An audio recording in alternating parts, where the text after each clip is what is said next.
Picture this. October 30th, 1501. The Apostolic Palace in Vatican City. You're a cardinal standing in a private chapel watching the most powerful man in Christianity prepare for something that violates every principle your faith represents. Pope Alexander VI, born Rodrigo Borgia, sits on his throne surrounded by 12 cardinals. His daughter Lucrezia, barely 21 years old, stands in a wedding gown that cost more than most Italian cities earn in a year. Her third wedding, her third husband. But this ceremony won't end at the altar. What happened that night in the Vatican wasn't written in any official record. The scribes were ordered to leave. The doors were locked from the inside. But 3 cardinals, men who couldn't live with what they witnessed, wrote private letters that survived. Letters hidden in family archives for 400 years, until historians pieced together the truth. Here's what they documented. The ceremony begins like any papal wedding, prayers in Latin, incense filling the chapel, cardinals standing in ceremonial robes. Alfonso d'Este, Duke of Ferrara, takes Lucrezia's hand. He's 25 years old, handsome, politically powerful. This marriage will unite the Borgia family with one of Italy's most influential dynasties. The vows are exchanged. The blessing is given. Then Pope Alexander VI does something that makes every cardinal in the room freeze. He doesn't dismiss the assembly. He orders everyone to remain. The marriage must be proven, he announces in Latin. His voice echoes off the chapel walls, witnessed and verified by the Holy Church. You're standing there in your cardinal robes. Around you, 11 other high-ranking church officials, the most sacred men in Christendom. You realize what he's ordering. You can't speak, you can't move, because if you object, you're objecting to the Pope himself, and in 1501, that's a death sentence. If you believe that the documented records of history's most terrifying abuses of religious power must be remembered, consider subscribing to this channel. Your support helps unearth more accounts from the darkest corners of Vatican history. The Pope gestures toward a side chamber, a private room adjacent to the chapel. Lucrezia's face doesn't change. She's been trained for this her entire life. Born into a family where power matters more than dignity, where papal authority overrides every human boundary. She walks into the chamber. Alfonso follows, confusion turning to horror as he understands what's expected. The 12 cardinals are positioned at the doorway, close enough to see everything, far enough to maintain the illusion of papal propriety. According to Cardinal Adriano Castellesi's letter, discovered in 1893 in a Venetian family archive. What happened next lasted 3 hours. 3 separate acts. 3 separate verifications. Each time, Pope Alexander VI would enter the room personally, examine the evidence, and declare the consummation valid before God and the Church. Each time, the cardinals were required to bear witness. Here's what makes this especially disturbing from a historical perspective. This wasn't an isolated incident of a mad pope breaking rules. This was Alexander VI enforcing what he believed was proper Vatican procedure. In Renaissance papal thinking, a marriage wasn't just a sacrament, it was a political contract that required proof. And for the Borgia family, proof meant witnesses. Absolute verification that couldn't be disputed by rival families or future popes. Think about the psychology of this pope. Lucrezia Borgia wasn't a random victim. She was the Pope's own daughter, the child he openly acknowledged despite his vow of celibacy. And he orchestrated her humiliation not in spite of their relationship, but because of it. Because in the Borgia worldview, family members were tools, assets to be deployed strategically, and their dignity was expendable when power demanded it.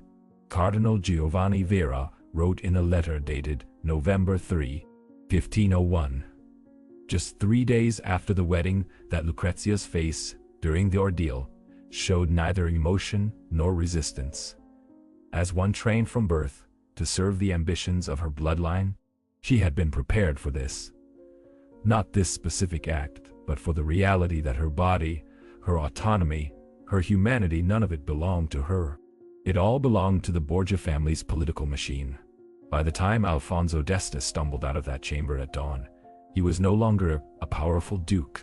He was a broken man who understood that marrying into the Borgia family meant surrendering every shred of personal dignity. The cardinals filed out in silence. Some resigned their positions within months. Others stayed in the Vatican, but refused to ever speak of that night. 2 committed suicide within the year. Now here's the part that should genuinely disturb you. This wasn't the first time. Lucrezia's second wedding in 1498 to Alfonso of Aragon had included a similar verification ceremony. That marriage ended when Alfonso was mysteriously murdered, likely on orders from Cesare Borgia, Lucrezia's brother, who needed the political alliance dissolved.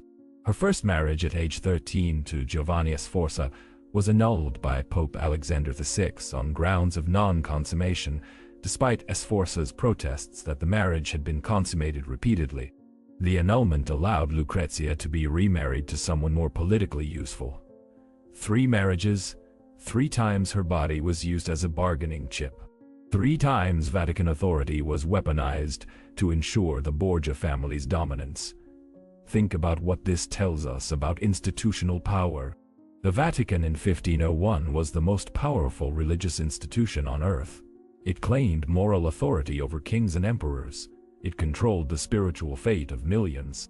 And at its center was a pope who used that authority to orchestrate the systematic humiliation of his own daughter in front of the highest-ranking officials in Christianity. The ritual wasn't secret because it was shameful by their standard. It was secret because even in Renaissance Italy, where corruption was normalized and violence was currency, this crossed a line that could trigger rebellion if the public knew. The Vatican's solution wasn't to stop the practice. It was to control the narrative. Official records from October 30th, 1501 mention only a wedding ceremony attended by cardinals. No details. No witnesses named. Just a sterile bureaucratic note that the marriage occurred. The truth survived only because 3 cardinals, men whose consciences couldn't bear the silence, wrote letters to family members describing what they witnessed. Those letters weren't discovered until the late 1800s, when historians gained access to private archives. Even then, the Vatican denied their authenticity for decades. It wasn't until 1960 that Vatican historians officially acknowledged that Alexander VI had conducted unconventional verification procedures during Borgia family weddings. Unconventional. That's how institutional power sanitizes horror. It reframes systematic abuse as procedural irregularity. It turns trauma into footnotes. Here's what happened to the key figures. Lucrezia Borgia survived. She moved to Ferrara with Alfonso d'Este and became, by all accounts, a competent and relatively benevolent duchess. She had 8 children, founded charitable institutions, and patronized the arts. Historians debate whether she was a victim or a willing participant in Borgia schemes. The truth is probably more complex. She was raised in a system where victimhood and complicity weren't mutually exclusive. Alfonso d'Este never spoke publicly about the wedding night. He remained married to Lucrezia until her death in 1519. But contemporary accounts describe him as a changed man, withdrawn, paranoid, prone to violent outbursts that were out of character before 1501. Pope Alexander VI died 2 years later in 1503, likely poisoned. His legacy is one of the most corrupt papacies in Vatican history, even by Renaissance standards, where corruption was the norm. The 12 cardinals who witnessed the ritual scattered to different outcomes. Some rose to higher positions, their silence rewarded. Others resigned and left Rome entirely.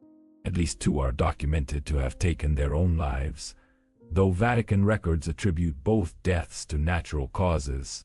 The Vatican itself spent the next 400 years systematically suppressing any mention of Borgia family abuses. Archives were sealed. Documents were reclassified. Historians who asked too many questions found their access revoked. It wasn't until the 20th century, when the Vatican finally opened portions of its Renaissance archives, that scholars could piece together the full scope of Alexander VI's practices. And even now, significant portions of Borgia-era documents remain classified, sealed in the Vatican's secret archives under restrictions that won't be lifted until 2050 at the earliest. What else is in those archives? How many other Lucrezias were there whose stories never made it into private letters? How many other ceremonies happened in locked chambers with witnesses sworn to silence? Here's what haunts me most about this story. The system that enabled this abuse wasn't an anomaly. It was functioning exactly as designed. Papal authority in Renaissance Italy was absolute. The Pope could declare marriages valid or invalid. He could legitimize or delegitimize children. He could elevate families to power or destroy them completely. That authority was supposed to be used in service of God and the faithful. Instead, in the Borgia papacy, it became a tool for orchestrating trauma under the guise of religious procedure. And the Cardinals, men who theoretically held the power to remove a corrupt pope through church councils, were complicit. Not because they agreed with Alexander VI's practices, but because opposing him was more dangerous than enabling him. This is how institutional abuse sustains itself. It doesn't require everyone to be evil. It just requires enough people to prioritize their own safety over the suffering of victims. The Cardinals who stayed silent weren't monsters. They were men who made the calculation that preserving their positions was more important than protecting Lucrezia. And that calculus, the decision to witness horror and do nothing, that's what allowed the Borgia papacy to function for years. Think about that. The most powerful religious institution in the Western world. The moral authority that claimed to represent God on earth. And at its center, a systematic process of abuse that was witnessed, documented, and covered up by the very people who were supposed to prevent it. The wedding of Lucrezia Borgia and Alfonso d'Este wasn't just a violation of one woman's dignity. It was a demonstration of how power functions when institutions prioritize control over conscience. And the fact that it took 400 years for this story to even be acknowledged tells you everything about how hard institutions work to protect their own image, even at the cost of truth. Stand in Vatican City today. Walk through the Apostolic Palace where tourists take photos of Renaissance art. Somewhere in those walls is the chamber where Lucrezia Borgia stood on her third wedding night while 12 cardinals watched and did nothing. There's no plaque, no memorial, no acknowledgement that anything happened there beyond ordinary papal business. Because institutions don't memorialize their own sins. They bury them. They reclassify documents.